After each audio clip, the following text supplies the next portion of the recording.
महीना सावन का दिन है और बहुत महत्वपूर्ण होता है, जिसमें 4 सोमवारी को ज़्यादा महत्व इसलिए देखते हैं, जैसे जो भक्त हैं वो रोज नहीं जल चढ़ा सकते हैं। सिद्धनाथ और केदारनाथ भारतीय दो संत रहते थे जो बाबा अजगमीनाथ को स्वयं तपस्या किया था। वो लोग यहाँ से डेली जल लेकर के देवघर जाना और जल ढारना।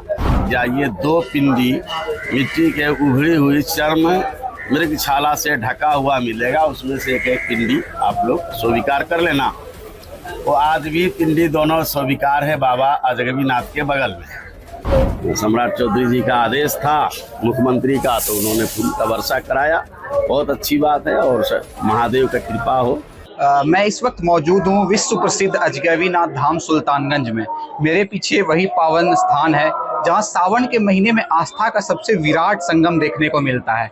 आज सावन की दूसरी सोमवारी है और चारों तरफ सिर्फ भगवा ही भगवा नजर आ रहा है। लाखों शिव भक्त उत्तरवाहिनी गंगा में आस्था की डुबकी लगाकर पवित्र गंगा जल भर रहे हैं और बाबा वैद्यनाथ धाम देवघर की 105 किलोमीटर की लंबी पैदल यात्रा पर निकल रहे हैं। लेकिन इस स्थान का क्या ऐतिहासिक महत्व है? ये मंदिर सिर्फ एक मंदिर नहीं बल्कि हजारों वर्ष की आस्था, तपस्या और पौराणिक इतिहास का जीवंत केंद्र है। मान्यता है कि यहाँ ऋषि जाह्नवी की तपोभूमि रही है और यहीं से गंगा को जाह्नवी नाम मिला है।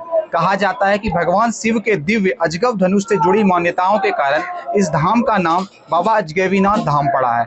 यही वही स्थान है जहां से श्रावणी यात्रा की शुरुआत होती है और जहां दर्शन के लिए बिना बाबा धाम की यात्रा को अधूरा माना जाता है।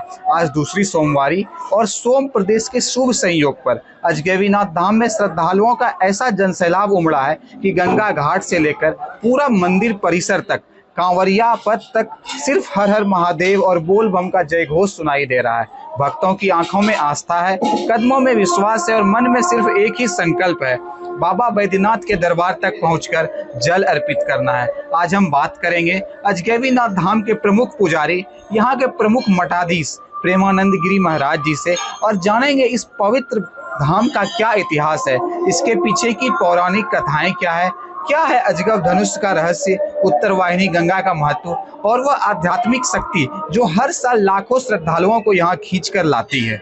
आज जो सावन का दूसरा सोमवारी है, इतने श्रद्धालु आए हैं, इस स्थान का क्या ऐसा विशेष महत्व है?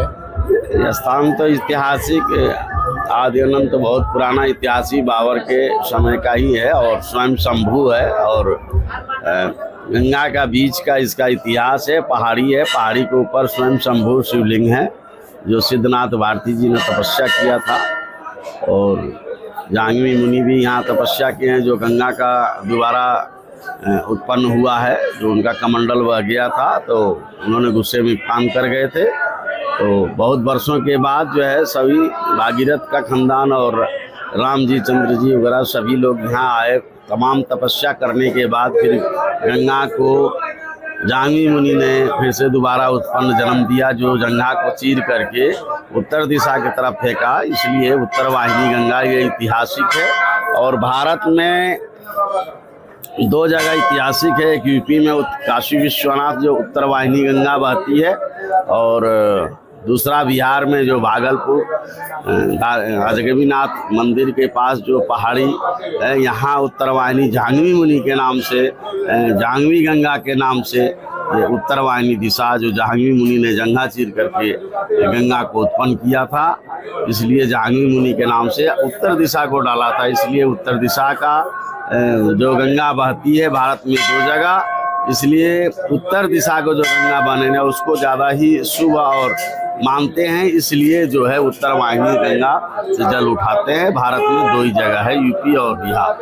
जी, तो आज का ये सोमवार को विशेष महत्व रहता है, लाखों कांवरिया आते हैं। सोमवार को बाबा ऐसा विशेष महत्व नहीं, ऐसा कुछ नहीं है। भगवान शिव जी का 1 महीना सावन का दिन है और बहुत महत्वपूर्ण होता है, जिसमें 4 सोमवारी को ज़्यादा महत्व इसलिए देखते हैं, जैसे जो भक्त हैं वो रोज नहीं जल चढ़ा सकते हैं, असमर्थ हैं या कोई मजबूरी है इसके लेकर सोचते हैं बहुत से भक्त, चलो कुछ नहीं तो 4 सोमवारी जो है जल बाबा को ढार लेंगे, रोज नहीं डाल पाएंगे, तो इसके लेकर के सोमवारी को दिन जो है ज़्यादातर अधिकतर भीड़ होता है। बाकी सावन का 1 महीना महादेव का प्रिय दिन है और उसमें किसी दिन भी रुद्राभिषेक पूजा पाठ 30 दिन हो सकता है, ऐसा कुछ नहीं है। लेकिन 4 सोमवारी विशेष वही है कारण कि जो आदमी असमर्थ है, नहीं जा पाता है, तो कहता है कम से कम हमारे सनातन धर्म में कम से कम 4 सोमवार महीने में आता है, तो शिव जी को 4 सोमवार जाके जल ढार लेंगे तो भी हमारा कल्याण हो जाएगा। जो बाबा ये माना जाता है कि जो भक्त यहाँ से बाबा बैद्यनाथ नहीं जा पाते हैं, अगर वो यहाँ भी जलाभिषेक करते हैं तो उनकी भी मनोकामना बाबा बैद्यनाथ पूरी करते हैं, इसको लेकर भी क्या? इसके लेकर के यह है कि यहाँ सिद्धनाथ और केदारनाथ भारती 2 संत रहते थे जो बाबा अजगमीनाथ को स्वयं तपस्या किया था। वो लोग यहाँ से डेली जल लेकर के देवघर जाना और जल ढारना, बहुत वर्षों बीतने के बाद तपस्या करने के बाद बाबा बैद्यनाथ दर्शन दिए थे अजगमीनाथ में ब्राह्मण के वेश में। संतों ने नहीं माना, फिर यहाँ से कुछ दूर जंगल में जल लेके बाबा को जा रहे थे बैद्यनाथ को। बाबा बैद्यनाथ ने स्वयं दर्शन दिया जंगल में कि भाई आइए जल हमको दे दो, अपना रूप दिखाया, दर्शन दिया। तो संत महापुरुष थे, वो लोग जान गए, तो वहीं से बाबा को बैद्यनाथ को जल दिया गया और वहीं से बाबा बैद्यनाथ ने आशीर्वाद दिया दोनों संतों के, हम खुश हैं, आप बोलिए क्या चाहिए। तो केदारनाथ सिद्धनाथ भारती दोनों आदमी जो बोले कि हम बाबा अजगमीनाथ के मंदिर में जो शिवलिंग है उसके पास उनके चरणों में रहना हम लोग चाहते हैं। बाबा बैद्यनाथ ने आशीर्वाद दिया, जाइए 2 पिंडी मिट्टी के उभरी हुई चर्म मृगछाला से ढका हुआ मिलेगा, उसमें से एक पिंडी आप लोग स्वीकार कर लेना। वो आज भी पिंडी दोनों स्वीकार है बाबा अजगमीनाथ के बगल में मंदिर के अंदर। तो इस तरीके से उसी दिन वरदान में बोल दिए कि आज के बाद बाबा बैद्यनाथ आपको महंत को किसी को जाने की आवश्यकता नहीं है। तो जो भी परंपरा वही चली आई कि जो महंत यहाँ बनता है वो बाबा बैद्यनाथ नहीं जाता है, और सरकारी पूजा से पहले जो भी जल ढरता है वो बाबा बैद्यनाथ को मिलता है। तो और इतिहास में यही एक शिवलिंग है कि 2 नाम से भी पूजा जाता है, जैसे बैद्यनाथ के नाम से भी हो जाता है और अजगमीनाथ के नाम से भी जल चढ़ता है। जैसे सरकारी पूजा से पहले जो भी जल महंत डाला या पब्लिक चढ़ाया तो बाबा बैद्यनाथ को मिलता है। जहाँ चंदन टीका अक्षत माने हो गया और आरती पूजा हो गया, उसके बाद बाबा अजगमीनाथ को जल मिलता है सारा दिन। तो इस तरीके से इतिहास आज से नहीं, आदि अनंत से चला आ रहा है। और जो भी महंत यहाँ बनता है, बैठता है, तो वो महंत बाबा देवघर नहीं जाता, बाबा बैद्यनाथ के पास, और बाकी लोग जाते आते हैं। तो ये जो मान्यता है कि जो महंत यहाँ बनते हैं, महंत जो रहते हैं वो गए थे, तो पुरानी कालों में ये कथाएं हैं कि उनका आँख की रोशनी चली गई थी, इसको लेकर के क्या कहानी? वो तो मेरे ही साथ गुजरा है, दूसरे को साथ क्या, हम तो ठीक ठाक थे। तो यहाँ से कुछ अखाड़े के संत महात्मा जो है नहीं माने, बोले कुछ आचार्य लोग आए हुए थे कि बोले मानते जाइए बाबा बैद्यनाथ दर्शन करा के लाइए। तो हम गए थे, हम भी नए थे, तो आए। उसके बाद हमको चश्मा लग गया, बाबा से यहीं से माफ़ी मांग लिए। उसके बाद हमने, ये कौन से साल की घटना है बाबा? ये 2007 की। तो आप कभी भी मतलब बैद्यनाथ आप नहीं जाते हैं, उधर से निकलते हैं लेकिन मंदिर नहीं जाते। आज देखा गया कि बिहार सरकार के द्वारा मंदिर पर पुष्प वर्षा भी करवाई गई, ये ऐसा इसको? ये तो बहुत सौभाग्य की बात है, और सम्राट चौधरी मुख्यमंत्री बने हैं, पहली बार जो है बाबा अजगमीनाथ पर पुष्प की वर्षा हुई। बहुत बहुत धन्यवाद उनको, और आगे भी ऐसे बरसाते रहें और बाबा की कृपा बनी रहे उनके साथ। और पर्यटन विभाग के द्वारा सम्राट चौधरी जी का आदेश था मुख्यमंत्री का, तो उन्होंने फूल का वर्षा कराया, बहुत अच्छी बात है। और महादेव का कृपा हो। और बाकी उत्तरवाहिनी गंगा है, और यहाँ पैलेस वगैरह, एयरपोर्ट, और ये काशी विश्वनाथ जैसा जो है उत्तरवाहिनी गंगा को जो है घाट रोड बनाने का सम्राट चौधरी जी मुख्यमंत्री का आदेश है। अगले साल से देखो बाबा ने चाहा तो ठीक ठाक से बन जाएगा। सब बाबा अजगमीनाथ की कृपा है।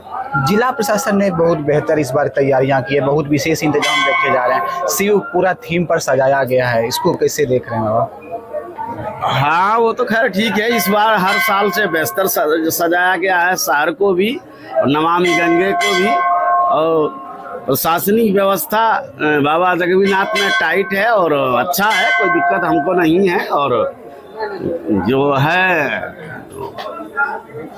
कानून व्यवस्था इसके तो भाई डीएम साहब का आदेश था मैडम का, तो उसके अनुसार से प्रशासन टाइट है और सही चल रहा है, कोई दिक्कत नहीं है। और पहली बार बाबा जगन्नाथ में डीएम साहब का आदेशानुसार जो है अर्घा भी लगा भीड़ भाड़ कंट्रोल करने के लिए, वो भी ठीक है, कोई दिक्कत नहीं। 1 महीने के लिए लगा है, हमको उससे कोई इतराज नहीं है। बाकी सुख शांति से मेला निकल जा, इससे बड़ा क्या चीज़ है। बाबा जगन्नाथ से यही दुआ यही आशीर्वाद मांगा जा रहा है कि शांति से मेला शहर में सुख शांति रहे और मेला शांति से सावन का निकल जा।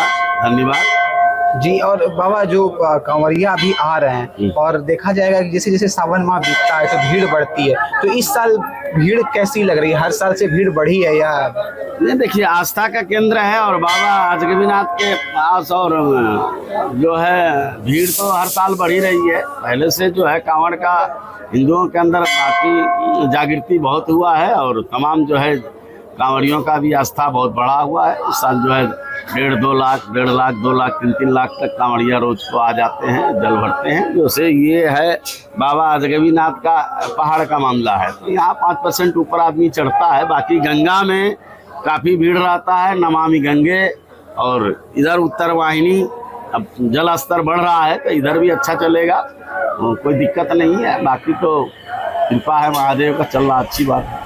जो श्रद्धालु नहीं आ पाते हैं सावन के महीने में अत्यधिक भीड़ होने के कारण, उनको क्या नहीं, उनको भी बाबा जगन्नाथ की तरफ से आशीर्वाद, जो नहीं चढ़ पाते हैं मजबूर है, उसके लिए भी हम लोग व्यवस्था कुछ सोचे हुए हैं कि अगले साल तक कुछ सीढ़ियाँ बनाने के लिए, क्योंकि सीढ़ियों का धाप पहाड़ है तो मोटा धाप होने के कारण सीढ़ी थोड़ा छोटा बनाने का प्रयास किया जाएगा।